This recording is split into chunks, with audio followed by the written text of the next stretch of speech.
where do you want to go? What do you want to create? How do you want to feel in your outdoor space? That's what you want to do. It's like doing a room, and I do talk about some deadly boring stuff, but if you're going to take this seriously, design the space like you're designing a room. And that entails things that you don't really want to spend time doing, but you really need to. And there really is a right and wrong way to do these things. So I'm going to give you the brief right and wrongs.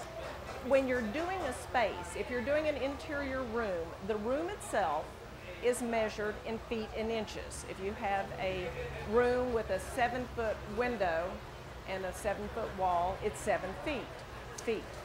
If you have furniture, that is measured in inches only. And if you'll get in the habit of doing this, it will help you in the long run. I recommend creating a binder for all of the things that you're going to gather together, all the pictures. I have an inspiration board over here because we are not able to do slides this morning for obvious reasons. And it kind of gives you an idea of, okay, I sort of like this idea. I like the serene atmosphere. I like the adventurous, whatever. We're going to talk about that, and I can show you that a little bit later. And so while we're doing that, if you're talking about the space, measure the area that you're going to do. These turned out to be, does anybody know, 14 by 14 or something like that. We've got square footage, but you measure that in length. 15 feet, 6 inches, 12 feet, whatever. Then your furniture is measured in inches only. And again, there's a right way to do that. There's the length or the width across the front of a piece of furniture, the depth, and the height.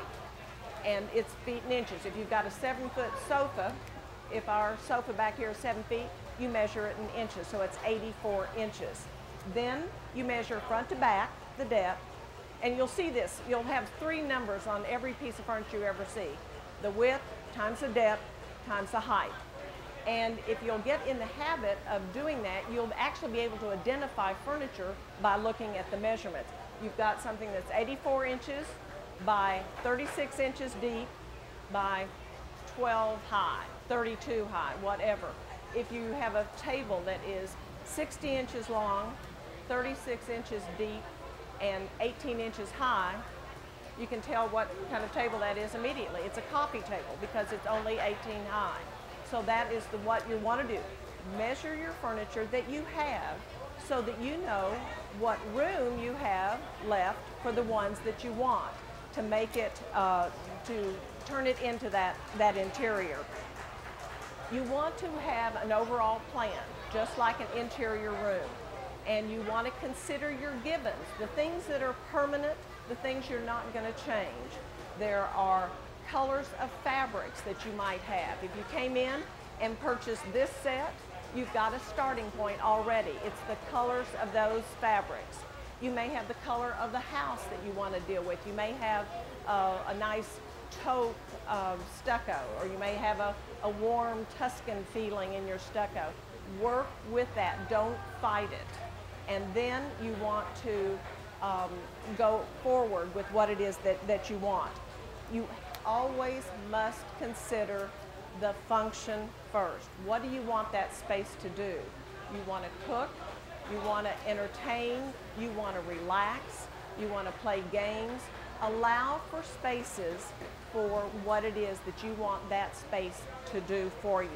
So consider that. This saves so much in the long run, although I have to tell you, I think it's a little tedious at the beginning. When possible, work with the theme.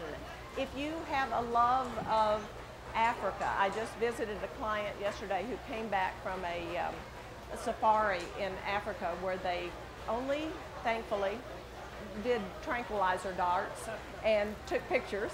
And but there's a love there. So there are ways to incorporate that even into an outdoor room. And when you don't have that, just again, where it is that you want to create. Do you love Hawaii? Want a Hawaiian idea in the back? Do you want the south of France? What is it that works for you? Then you're going to apply these boring elements and principles. Space, form, line, texture, all of these things. These rooms that we've set up here have a combination of all of those things. Over on my right, you see an asymmetrically balanced room. That means that it's not all even on one side and the other. We've taken the vertical of the arbor on the right-hand side and balanced it with the length and the horizontal of the sofa on the left side of the space. So that's an asymmetrical. The space over here with the right is a symmetrical. Everything that if you put an imaginary line down the front of your space, everything to the right and everything to the left are identical. That is a balanced look. It is what a lot of people are most comfortable with. If this is sort of disturbing to you because it's kind of off-center, then consider going with what makes you comfortable. It's your space. Remember that. Okay, I want to talk about taking your personal style, and I will be honest, I have taken this from Chris Madden as a designer. You may have seen her on HGTV. She has books. Wonderful designer. She has brought personal style down to the lowest common denominator. She has 3 of them: romantic, adventurous, and serene. And there are ways to incorporate those 3 styles into your outdoor. 5 minutes? Oh my gosh. A romantic theme would have flowers, pure colors, light colors that you see here in this situation, or rose colors, and you can pull in you can see this kind of has this romantic feel. Adventurous has going to have something of the exotic in your interior or your exterior. I love this. It's a fabric that has a sort of Gauguin feeling, going to the exotic isles, something like that. The color of, again, perhaps an African theme, something that would bring in, so you can see this. Over on this side, you will see fabrics that have that sort of romantic, it's a soft, it's that palette that is pure. On the reverse side of these cushions is a solid green that is very much like one of these greens. You could very easily reverse those cushions and have a totally different look with just changing your fabrics. The last one is a serene interior, and if you even look at these fabrics, I think you can tell they're soft, they're the sand colors, the earth colors, the sky. They're very soothing, calming. The color scheme fits along there. Now, I'm not here to sell product for Lowe's, but I have to show you a couple of things. I just love it. This is one that is that function of the space. How are you going to use it? This is a table as well as an ice chest. I put my favorite Poison in here. And you can put a top on it.